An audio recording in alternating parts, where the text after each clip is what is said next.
Ladies and gentlemen, my name is Sabina Klimek. I'm assistant professor at Warsaw School of Economics, and in the same time I'm a diplomat. Currently I'm a consul responsible for economic affairs at the Consulate General of the Republic of Poland in Istanbul in Turkey. But my previous post in 2014 and 2018 was actually in the US. I've been Trade Commissioner, Consul, and Head of Trade and Investment Section of Polish Consulate General in New York. That is why, sharing those kind of experience that I have, I would like to talk today about the role of Polish media in the USA in integrating the Polish community. As I said before, this experience that I gained gives me kind of a view on the issues concerning how important it is to cooperate with the Polish media, how big influence actually those Polish media have got on Polish community that is present, and how this Polish community can use this Polish media in order to be more effective in influencing American politics, Polish-American relations, trade and economics. And as we know, this is very important for us, and I think that the role of Polish media in the US is still underestimated, that we should value them more because they are really, really important in the message that we are actually sending to the world and in the integration process between those two countries.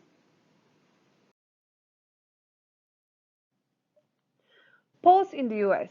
This is actually absolutely amazing and huge community. Um, in the United States, we have got actually the largest Polish diaspora in the world.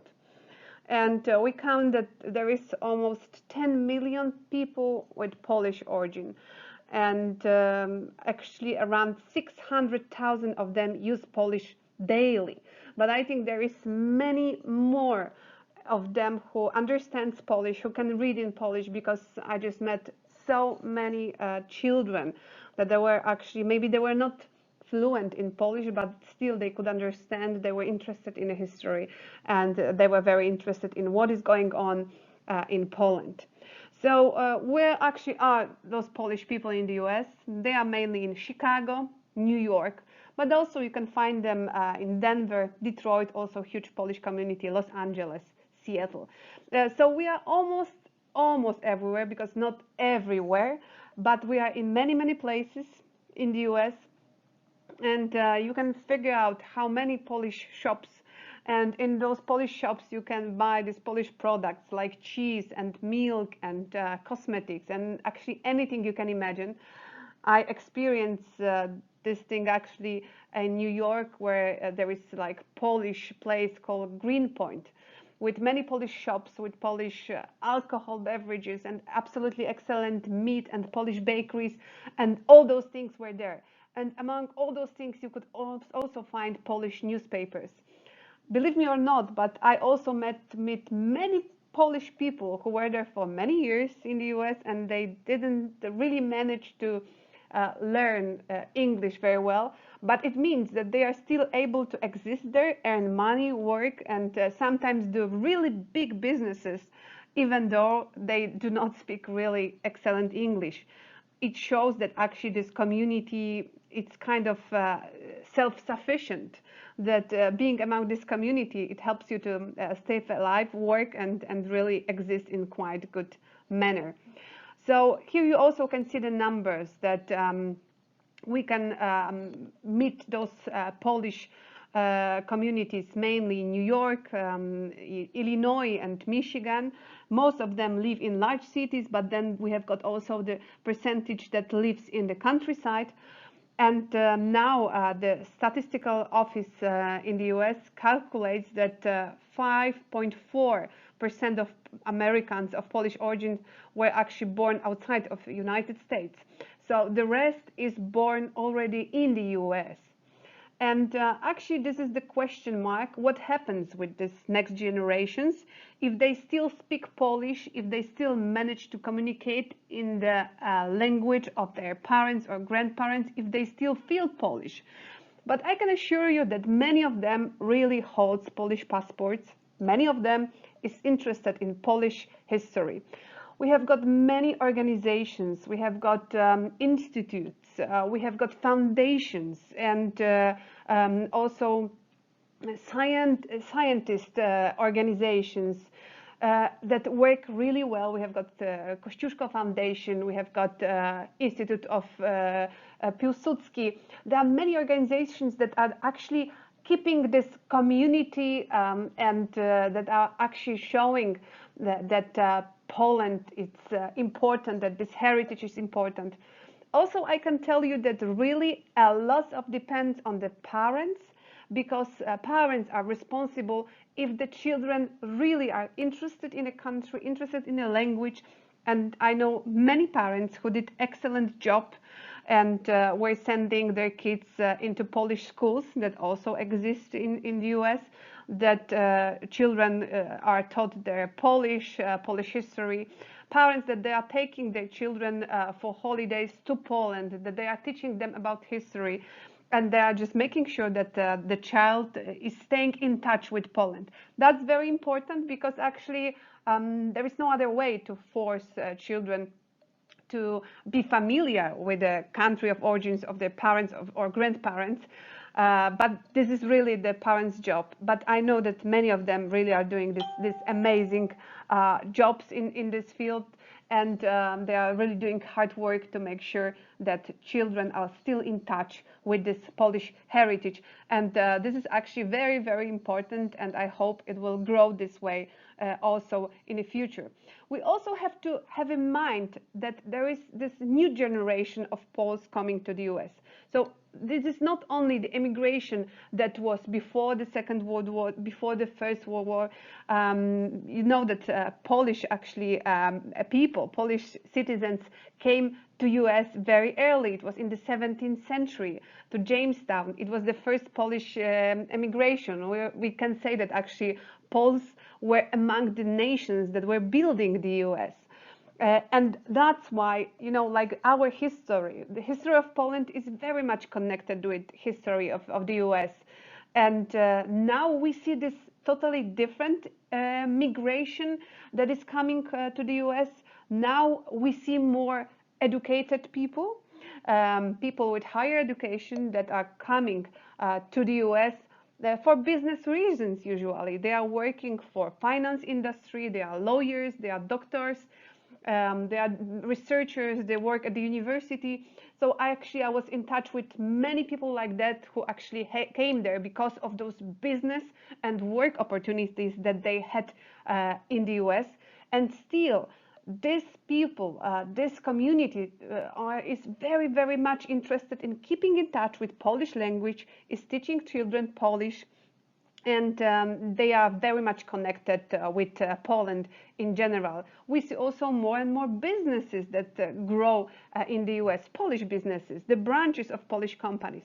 So we are there. The connection between Poland and the US is really strong, and Polish media in the US are really helping to keep this connection much stronger. But the first and the most important thing is that Polish media really influence the society, the politics, and shows how important this community is in general, and how influential they can be in the US for in many different fields, and of course in many different reasons. Poles in the USA. As I told you, I've been living in the USA for around 4 years, and during the time I was responsible mostly for trade. As a trade commissioner, I was working with Polish companies that were entering American market, and I was working with American companies that were coming to Poland. because I was working with business, and you know that business is connected with everything around. I was also cooperating very much with Polish media, with Polish business people, with Polonia that was creating businesses there, with organizations. So actually with all this Polish community that you can imagine. I've been in touch with them, and I can tell you, they are really large, they are really powerful, and they are really strong. So in the United States, we have got the largest Polish diaspora in the world. And they are mostly in those places like Chicago, New York, but also Detroit, Denver, Los Angeles, and Seattle. Almost all over the US you can find somebody from Poland, but in those cities you actually have got this very strong and large diaspora. And currently we'll count that around 10 million people of Polish origin live in the United States. And daily around 600,000 of them speak Polish language. That is really a number, 600,000. So just imagine that each one of them buys a newspaper. No, of course it is not possible, but still 600,000 is a number. I think that it could be even many more of them, because I know many children that understand Polish. It's not that fluent, but they are still very much connected to the language. So you can figure out that in those 15 states we've got Poles, and they live mostly in large cities, but we can also find some people in the countryside. And the Statistical Office of the United States calculates that around 5.4% of Americans of Polish origins were born outside of the US. So all the rest are actually the next generation, the second generation, the third generation. And this is the question mark. What happens with these next generations? Are they still feeling that they are Polish? Are they still feel connected to the country? Are they really, I don't know, having Poland in their hearts? Are they willing to read Polish newspapers? Are they willing to watch Polish TV and listen to Polish radio? Everything depends. And you know what? It really depends on the family, and mostly it depends on the parents. So actually parents are responsible if their children will be connected to this Polish heritage. And I know many excellent parents, and they are doing amazing job, because they take care that the children are going to Polish schools. They are sometimes going to Polish church, that they are really learning the language, that they speak Polish at home. They go to Poland to spend their holidays. So I know many parents like that, and those parents are teaching also about the history, and they just make sure that children have got Polish passports. They're doing really excellent job. And of course, those parents are also encouraging these children to stay in touch with Poland, what makes them also our customers for those Polish newspapers, Polish radio, and Polish TV station. And this is something what has to be done in order to be these children really there and wanting to learn about Poland, is to be proud of the country and to be proud of the origins. And many more of those parents are now proud of the country and proud of their roots.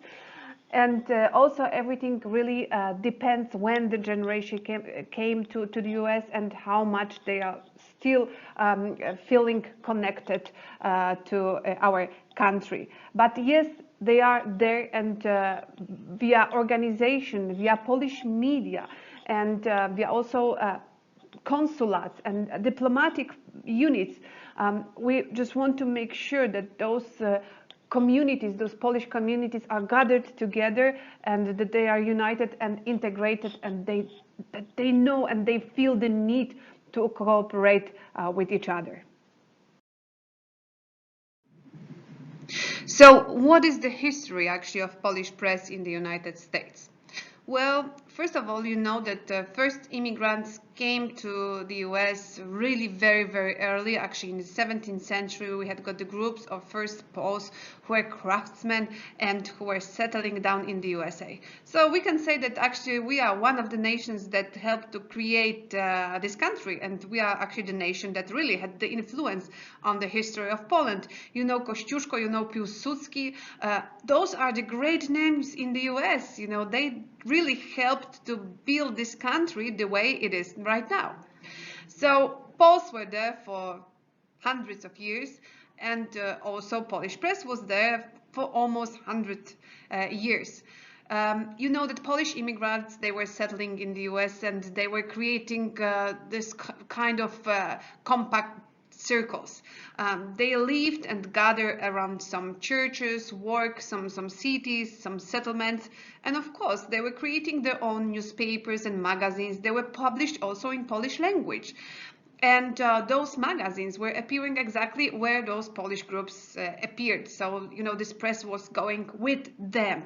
But it started something like 100 years ago. We had got this first Polish newspaper that actually appeared there.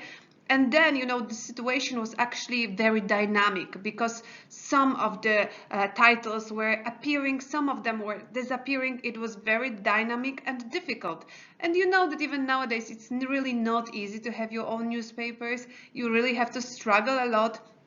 And for all those ages, you know, it was struggling to keep your own press because it always costs money and it's always lots of work.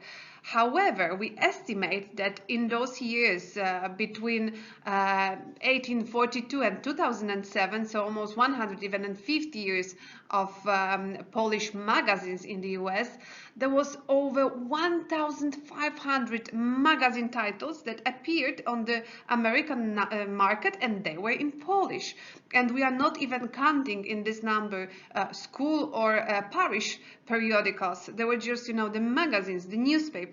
So they were there. Some of them disappeared, some of them appeared, but currently we have got just several titles that I will talk about it, and there is one journal that actually exists for almost 100 years. This is really something. So as I said, now we have got only a few newspapers left, and but you know, also the time is changing, and now many things is moving to the internet, and we will talk about it in the next slides. So now let's talk about Polish newspapers that were and that still are in the US. And the first actually magazine that ever appeared about Poland, but it was not in Polish, it was in English, and it happened in 1842 in New York. And the magazine was called Poland, Historical, Literary, Monumental and Picturesque. And this English publication appeared only for around 1 year, and then the next one, it was Eco from Poland, and then White Eagle. What's interesting is that now we have again White Eagle that is actually published in New Britain. Then we had got Kurier Polski and Kurier Codzienny, and finally in 1908 in Chicago Dziennik Związkowy appeared. And what's interesting, Dziennik Związkowy is still there, it's still being published. It's amazing, it's more than 100 years, but it also shows how strong Polonia in Chicago is, and how powerful is also this newspaper, because it managed to come over all wars, crises, and it's still there. This is really something. And here what we still have currently in the US is Nowy Dziennik, and Nowy Dziennik is currently in New Jersey. The headquarters used to be in New York, and actually it was bought several times. It has changed the ownerships, but it's still there. It used to be published every day. Now I guess it's just once a week, and they've got also an internet website. So we've got also Panorama in Chicago, Życie Colorado, Głos Polonii w USA. It's very new. It appeared last year, and it's also made by Polish community in Denver. We have got Super Express USA, and I think the Super Express is there for I think at least 20 years. And Polska Gazeta. So those newspapers are there for now. I think that could be also some smaller newspapers, some magazines, some parish or school magazines, but those ones are, let's say, the most known, and those newspapers are this one that still exists.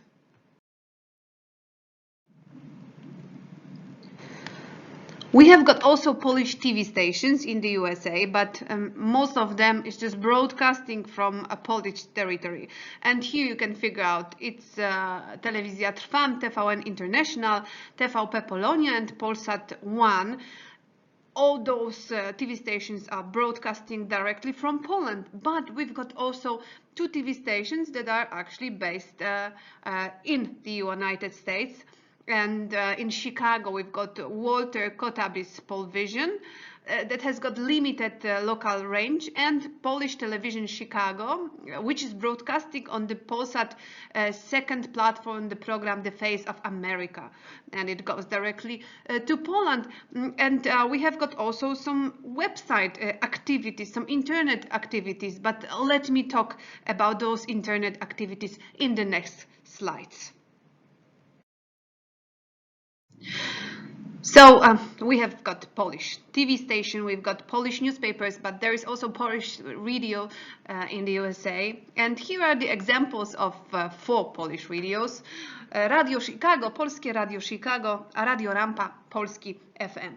And all of them are mostly in Polish. I think it's almost 100% of the Polish, besides most probably American songs that appears there too. And this is amazing that they still exist. As you can see, you know, like Radio Chicago, Polskie Radio Chicago, Polskie FM, they're all in Chicago. Again, we have got the largest community in Chicago. But Radio Rampa is in New York, and I think it covers the area now of around 4 states, but you can also hear them online. So Radio Rampa is like a very nice example of a radio that actually appeared recently. I think they are around 10 years old, and it was created by a group of young Polish people who decided to have their own radio. And right now they are growing, they are present on website, they are also present on Saturday live in New York. So actually they made it, even though I think that many people were telling them that this is not possible, that actually media is on the way to go back, etc., etc. They actually proved that it's doable, and that you can still make media, but you have to make them a little bit differently. And this is something I would like to talk a little bit later, because this is now actually the clue that media, Polish media in the US, they still can be done. The point is that they have to be done a little bit differently than they have been done before. And here we have got those 4 radio stations, and I'm really happy that Polish community in the US still have got their own radios, newspapers and TV stations. We just need those media in order to, well, unite, integrate and have the impact on American culture, politics and trade and business. You know, we have to gather it, we have to be seen, we have to be heard, and we have to show that this Polonia really exists in the United States.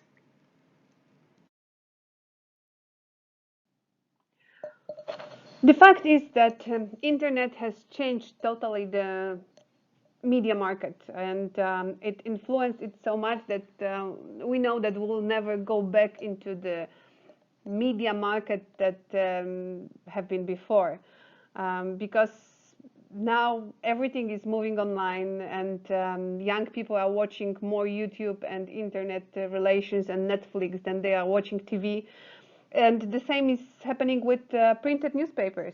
So you can figure out that actually in 1998, the network already had 5,000 daily newspapers from most countries of the world.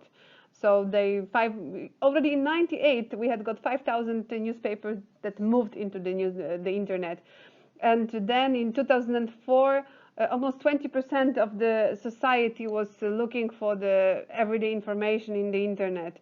And then in 2004, for the first time, the internet came second after TV as a source of information for young Americans. Now we know that actually internet has been a medium for most Americans, and not only young Americans, but it seems that, you know, there is still a decline in the readership of traditional press in the US. And I know many, many magazines and newspapers that they just decided not to print anymore. They just moved to the internet, and they just happily exist there. So the world of media is changing, and we can't do anything about it. It will be changing all the time as long as the technology is moving forward, and I don't see the reason why it should move backward. And especially now in the years of pandemic, where we sometimes stay at home, we don't go out, and we are not going out to buy bread. We just, sometimes just order our bread online, and we are just searching for the information online. Young people are not watching TV, they are watching YouTube, they are watching Netflix, and they're watching Facebook and information on Facebook. So this is what is happening. Everything is moving into internet, and it will be even more than it is now. I think sooner or later, the printed media will be over. And this is the idea, that we need to get ready for the change, because change is our future. And this change will not stop. And the only thing that we can do is predict the future and prepare for the future. This is something also as advice for this Polish media that we can have in the US. They need to adjust to new normal, because this will be new normal, and they need to adjust to new reality that they will be facing. And this is new reality for each of us, for everybody. And adjusting and predicting the future will help them to prepare for that and to get into this new normality more efficiently, less, let's say, in less dramatic way, and this adjustment can be more successful.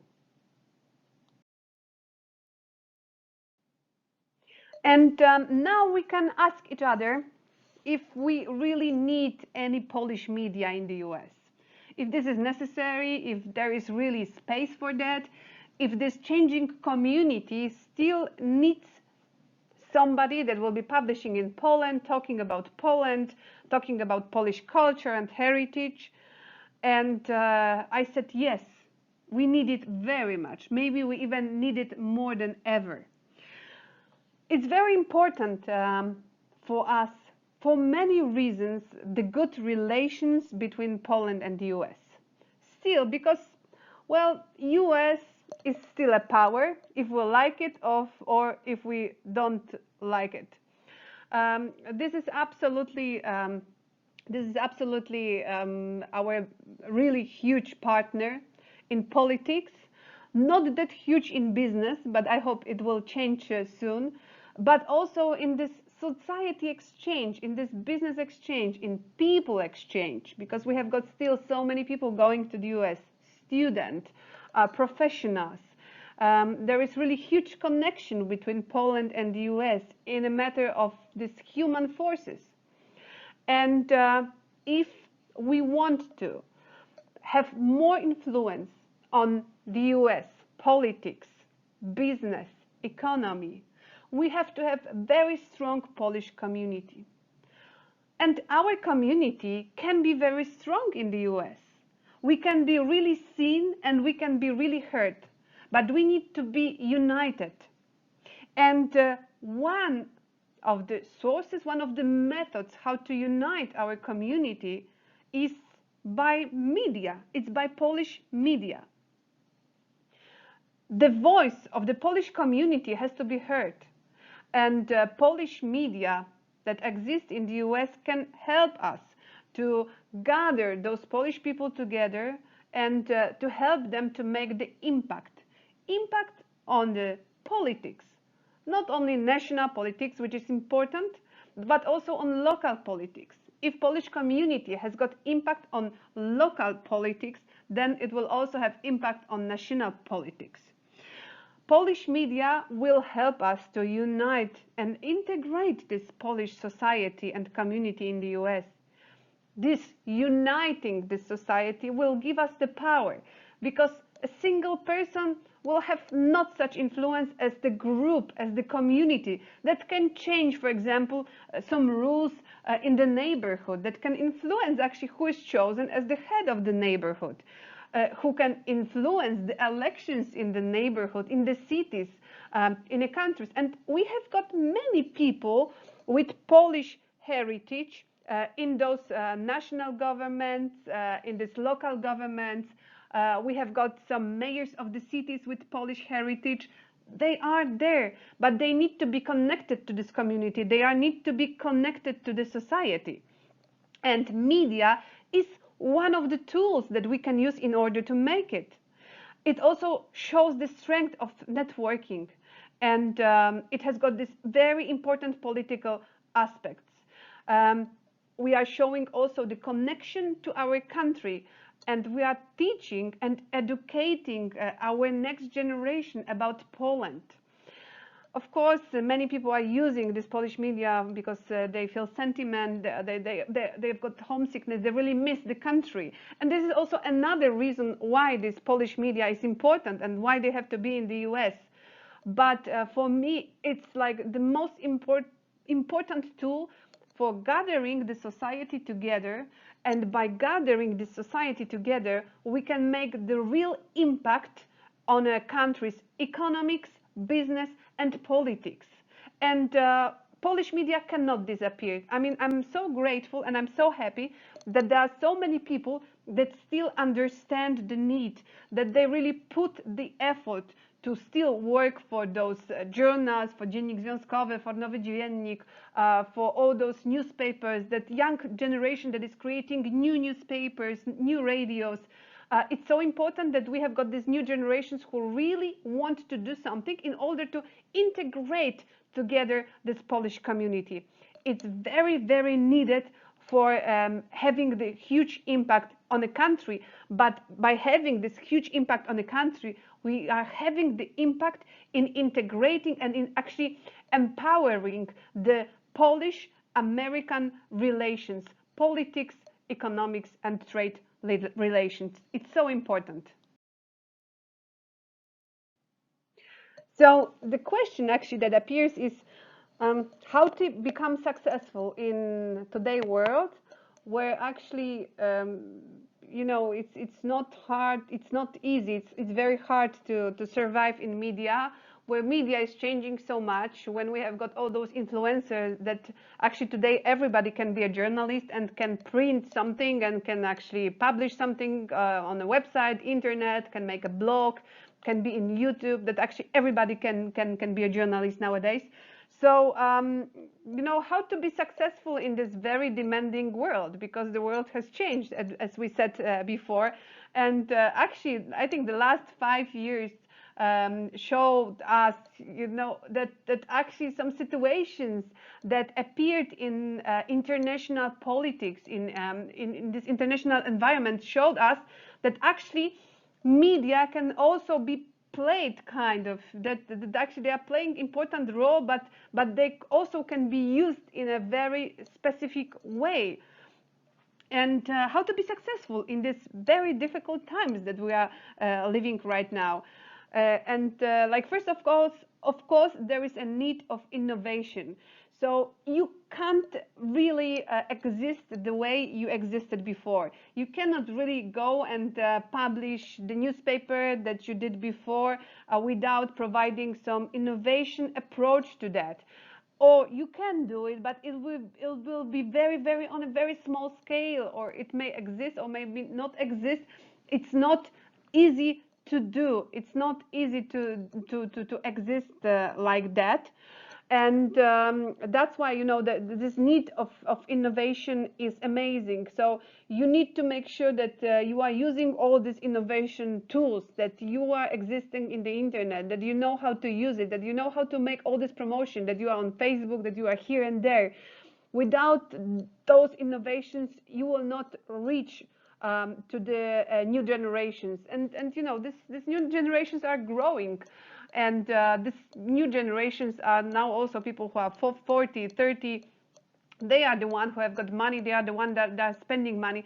And those are the ones that actually you want to have on board. You want to have them in your community, and you want them to read to your media. You want them to listen to your radio and to watch your TV. And these new solutions and reaching this new generation is a must also in this Polish media in the US. And as I told you before, there are many actually young people that I met that are already creating those kind of new sources, that are already working in this new way, and they are pretty successful.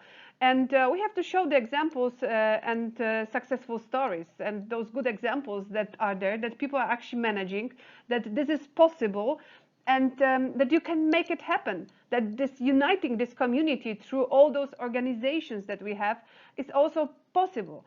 And then we have got all those Polish organizations that are present in the US. You've got those institutes, you've got foundations, you've got organizations, and they are very important for you, as much as diplomatic institutions and Polish businesses and Polish communities. You need them all, because together you can make those newspapers, radios actually more successful if you can really have the cooperation with these organizations. And I can say from my diplomatic point of view that actually media, Polish media in the US and Media Polonijne, they are so important. They were so important for us. We were working with them on the daily basis. We were working with parishes, with priests, but also with organizations. We needed each other in order to make sure that this community is gathered together, that it's well informed, that they know that something is going on, that they have the information about all the events that are happening. So we need each other, and that's why Polish media, it's also very necessary for our job, for the job of diplomats. They are really so helpful in our duties. We need them, and as much as I think as they need us, because we also can help them to be promoted and to be more successful. So this cooperation, is a need, and integrity also in the US. And I think that not only in the US, all over the world, Polish society and Polish community should possess this ability to be even to integrate even more in order to achieve bigger successes. And as you know, media is still a power. And if we like it or not, they've got huge influence on our life, and they can really spread the information. However, nowadays there is also a lot of disinformation that is appearing in the world. And this is actually a huge challenge, how to choose between information and disinformation that is appearing in the media, where to find the truth, and how to lead our media in order to make them more successful, and for them in order to reach to the right societies and to reach the right groups. However, as I said at the beginning, I think it is possible, it's needed, and definitely we need those Polish media, not only in the US, we need them all over the world where we have Polish communities, because those Polish media really helps us to have the biggest and bigger impact and influence on the relations between the countries, and this is how we can do it. Ladies and gentlemen, thank you very much for your attention. I hope that you enjoyed this short presentation. I just wanted to show you how important it is for us, for diplomats, to work with media, with Polish community all over the world. And in this case, it was the case of American community. And I just wanted to show you how much media are influencing the existence of the community, not only in Poland, but also outside of Poland. And we are very much aware that actually these Polish communities all over the world can have huge impact in those relations between the countries where they are and our country, Poland. Thank you very much. Thank you for your attention. If you've got any questions, just please do not hesitate to contact me. Here are my contact details, and I hope to see you sometime in the future, not only online, but also face to face. Thank you.